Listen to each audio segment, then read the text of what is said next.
So what's stopping the body-mind from being full of energy, full of life, full of happiness and joy?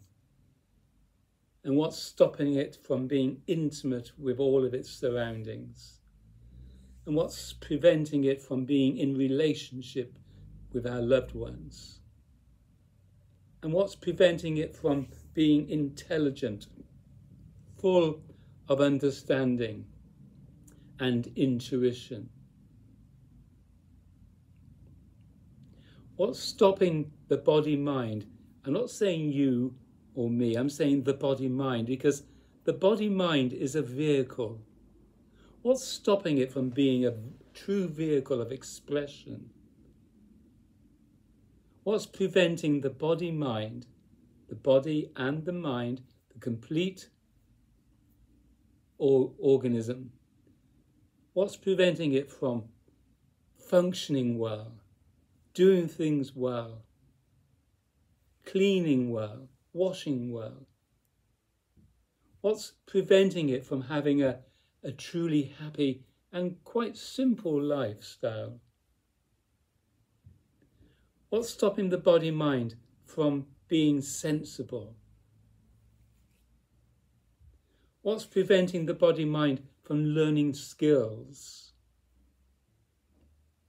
What's preventing the body-mind to continue those skills, to reach its full potential?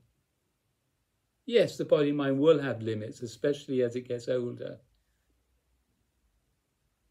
But what's stopping it from being in relationship to everything, to all of its surroundings, from being intimate with everything, from being able to recognize things easily and effortlessly, to be with whatever is arising right now? What's preventing the body-mind from being in this pleasurable oneness with all that's arising? Should I tell you if you don't already know?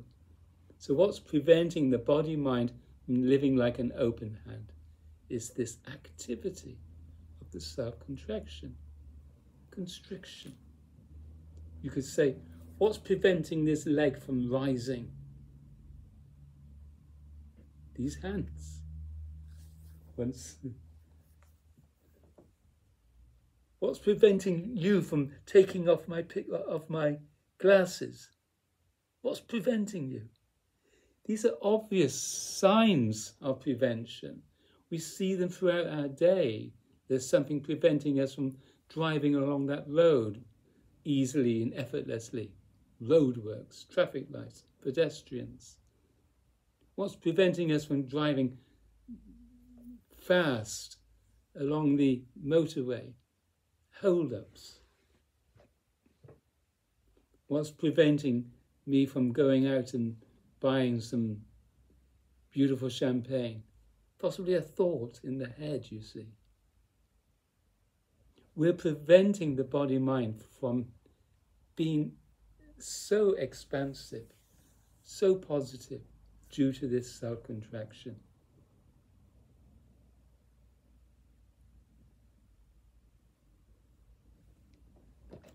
What's preventing me from turning on the television?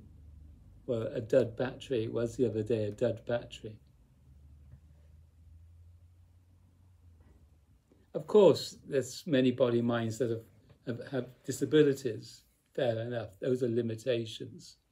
But it's your body-mind right now, this body-mind right now, I call it mine. But in reality, with a capital R, it's God's. It's God's vehicle of his or its or her expression. Real God wants to live the body-mind that you call yours.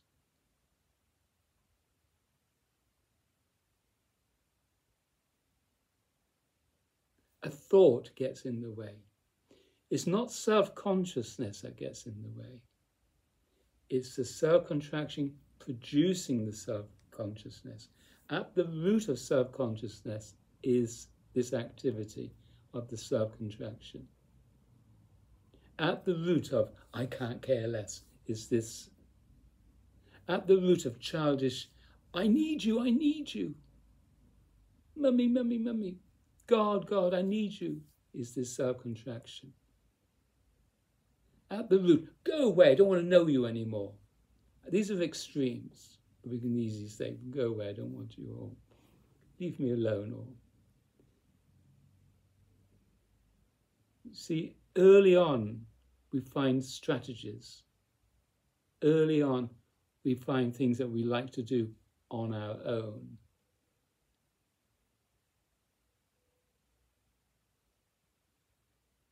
Early on, we're told to concentrate, focus, get good results in your exams and all that business, and then we'll be happy with you. Society needs us to be in our little boxes. What's preventing us from cooperating and tolerance and compassion? What's preventing all of these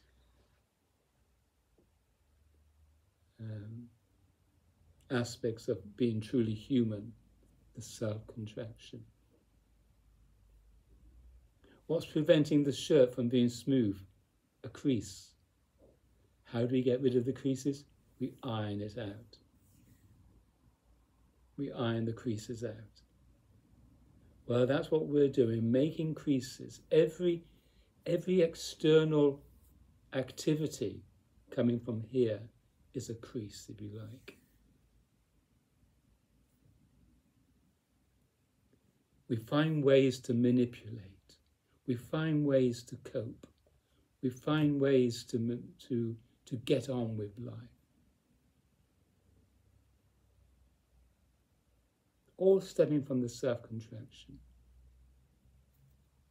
To be awake is to be awake to the understanding of the self-contraction, but most of all, to the being sensitive, awake to the sensitivity of doing the self-contraction. And for me, to be rid of the self-contraction, which is a graceful happening, is to constantly remember my teacher, Adidar Samraj, my great friend. He asks us to fall in love and have a relationship with him because he is this state. He's no longer in the physical form. He passed away in 2008.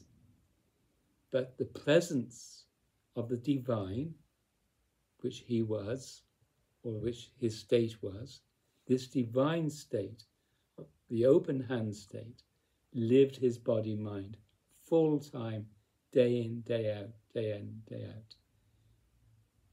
He showed great understanding, great compassion, great forgiveness. He was very sensitive to everything that was going on around him. He was living consciousness. But I'm not here to promote Adidar Samraj, though I do encourage you to read his teachings to have more understanding of the self-contraction, which he humorously called the dreaded gombu. It's the self-contraction that prevents us from being intimate, from being in relationship with one another, preventing the body-mind to be its full expressive self. Ya da la la la, la la la la, la la la, la la la la la, la la la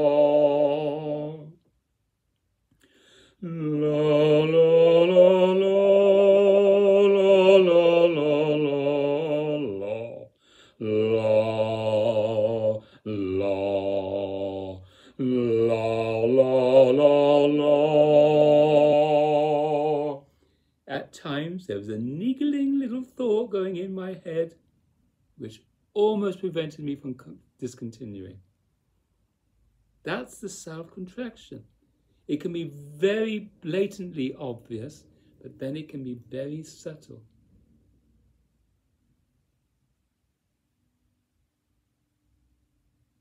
Self-contraction is an annoyance to God, to real God. I call it God, but it's not the God that we're brought up to believe in. I don't know. The Father Christmas God.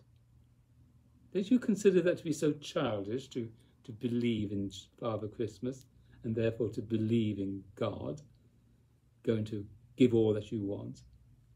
You see, what people are praying for is a fulfillment of the self-contraction.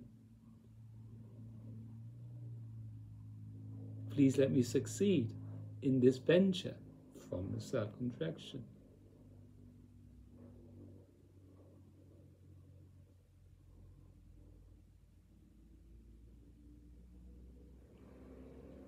So he asks us to do, his devotees, to do everything in relationship. Jesus said the same. He said, turn to me. But people don't turn to the state that Jesus was in.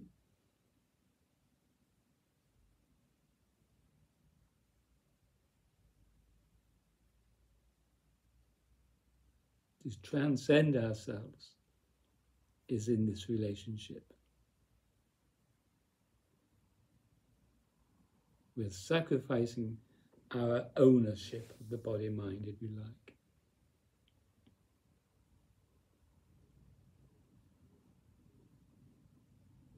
That's enlightenment. To understand that the body-mind, we don't own it. It's all fictitious, all imaginary, all delusional. The body-mind is being lived. And without this self-contraction, it can be a great vehicle.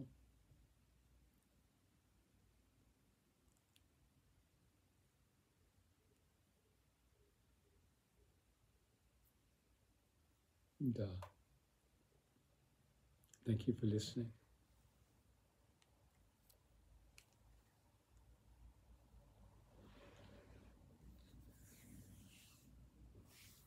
How the body-mind can change when a dog walks into the room, or a cat, or a beautiful baby, or if I offer you some chocolate. We open up to what we see, or we close down to what we see.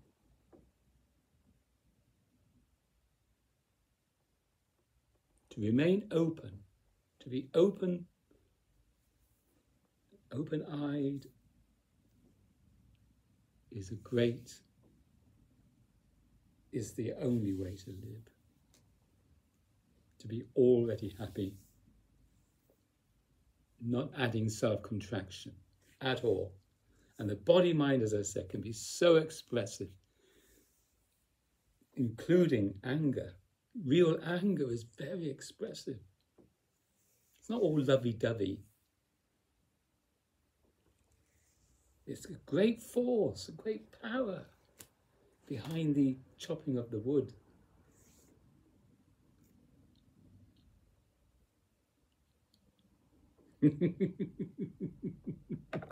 What says you? Excuse me, I need to use the bathroom.